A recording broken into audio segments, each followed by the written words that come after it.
Hello everybody, it's Kyle Collins. We're doing a little sit-down segment with my friends Anna, and Justin. Oh dear. With all the balloons and the candy and the stuffed animals and the sex toys maybe out there around this time, how do you feel about Valentine's Day? I like it. I think that Valentine's Day has its place. Like, Yeah. when you have somebody, it's great. Yeah, it doesn't feel so great when you don't have somebody, but you know, I'd rather have it for those times when I actually do. And I didn't mention they're both single. We're all single here. Very single. Very single. Very single. I agree. But I have to say that since I've been single for the last few Valentine's Days, Yeah. I've started to really dislike it. Really? Yes, I just. Is it a constant reminder? What is it for you? Well, it's just you know, if you want to show someone you appreciate them, you don't need a day to do it. You should just do it. You should just feel the urge to just go do something nice. Now, would you say that if you were in a relationship, though, do you realize? No, if I was in a relationship. No, if I was in a relationship, I would say, okay, I better be getting something. But I also have a feeling that that would only be once around. And if I stayed with the person long enough, Valentine's Day would just start being kind of nothing. Okay, around this time, because we have the constant reminders of Valentine's Day, do you find yourself asking, as a single person, why am I not in a relationship right now? Do you ask yourself that question? Sure, I do. For me, I feel like I have a lot going on currently, and I'm also moving around quite a bit, so I'm not in any position to want to be tied down, number one. Number two, everybody has always said, you know, if you really want to be in a relationship, you need to appreciate you before you start appreciating anybody else. And I'm still working on that whole piece, I think, because I'm still kind of going through this career evolution and everything, and it's always, my career has always just been at the forefront. I just don't focus on anything else. I'm in my early 20s, you know, I just, that's so Anna, she works and also getting her master's right now, so obviously 2 papers due tomorrow, so lots of things. Justin, what's the answer that you tell yourself? When you're in the mood, you're like, you know, why am I not in a relationship? How do you answer that question for yourself? I wish the answer was I was too busy. I think it honestly, I don't know if I'm necessarily a person who looks like they're open to a relationship, one. Like, I don't think that I necessarily put off that vibe and say, wow, I'm easy to get along with, I'm easy to get to know. Even though you've known me for a long time and I'm really easy to be around, I don't necessarily feel like I always put off that vibe to people. And I've noticed just in the last couple of years of going out with people that I tend to compare them to my last relationship. And I was really in love with the person I was in my last relationship with, and unfortunately, I guess, you know, maybe it gets better, but I guess the feelings you feel for somebody in the very beginning don't always measure up to what you felt for someone you thought you'd be with for the rest of your life. And so I think maybe I emotionally sabotage myself. Are you looking for it to be like it was? To feel No, I'm just looking, you know what I think it is that I've been in love, and I'm not going to settle for anything that doesn't feel like just wonderful and great and something like something big. You know, I'm not going to settle for a lukewarm feeling. Did it feel big at first? Because I always wonder, because you know, at the end of a relationship, like, you kind of get it, but did it feel like that? From the moment I met him, it felt big. I had a similar experience too with my last relationship, and I think that contributes to the reason that I'm still on my own, is because even though it was 5 years ago. That's okay. That's a long time. It's okay. 5 years. 5 years. People do the time thing, and I think they feel shame about that. Like, it's been 5 years, I should move on, but you know what? Well, 5 years for a I've one-year relationship seems like a lot. Well, I've dated people in that time, but I haven't had anything that I would consider significant. Since so do you do the comparison thing too? Even all the time. All the time, because I always, you know, it's nice to like see someone attractive and say, oh, okay, I want to go talk to them, but it's all about the connection on the very intellectual level. And I really had that with the last person I dated, and I just look for that all the time, and I don't find it. It's a lot of things beyond our control, but one thing that we really believe in is getting information about your situation, and who best to give information about your situation than someone who really knows you and loves you? Your friend, right?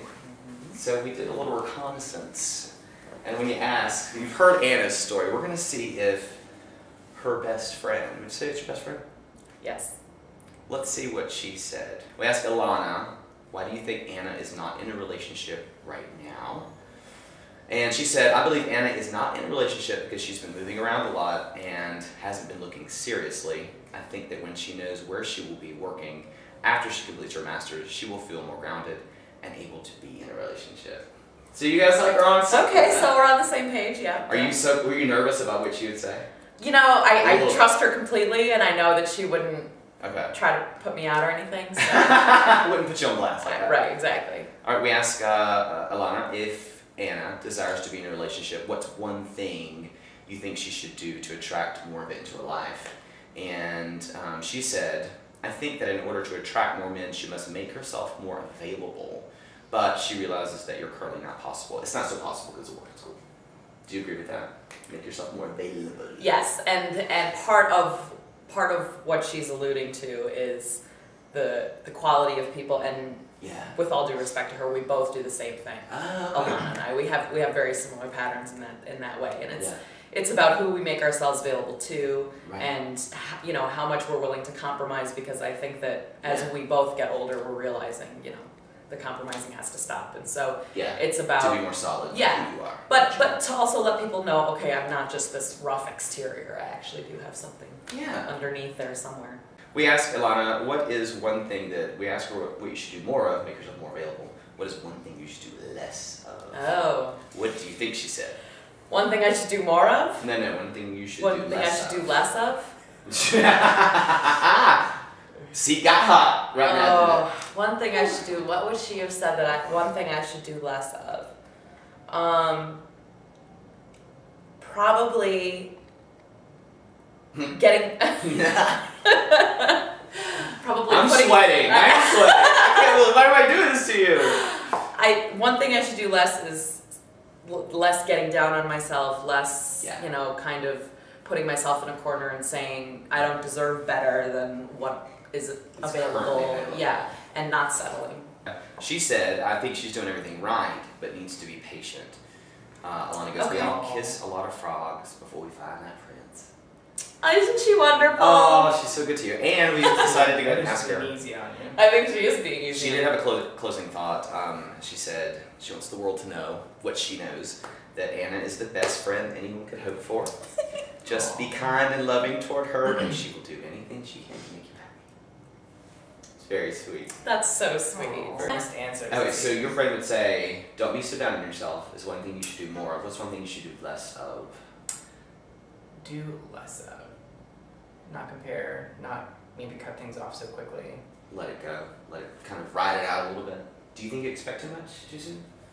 Maybe now in your life it's different than it was 5 years ago. Like you're probably your expectations are different. My expectations are that, and they come from experience, that if something's right, to go with it. I haven't found the right person, I guess. And there were times in my life that I did think I found the right person, and obviously that person isn't here, so must not be the right person. Yeah. But I think that Alana, what she said was right.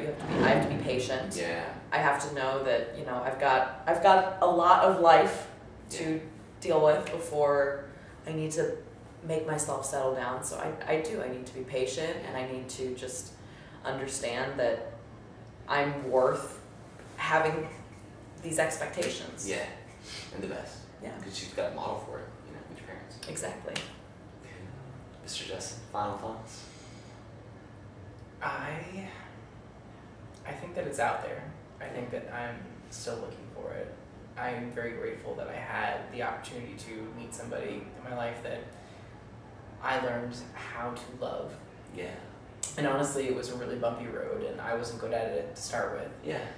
But over 5 years of knowing that person, I learned how to be a person who can love, and I learned how deep love can be. And so although I've come off with a lot of hurt from that, I have seen that I'm capable of and know what actual love really feels like. Yeah.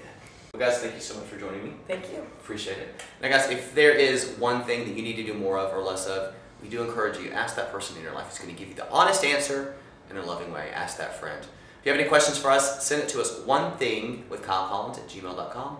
For One Thing, I am Kyle Collins. Y'all be good.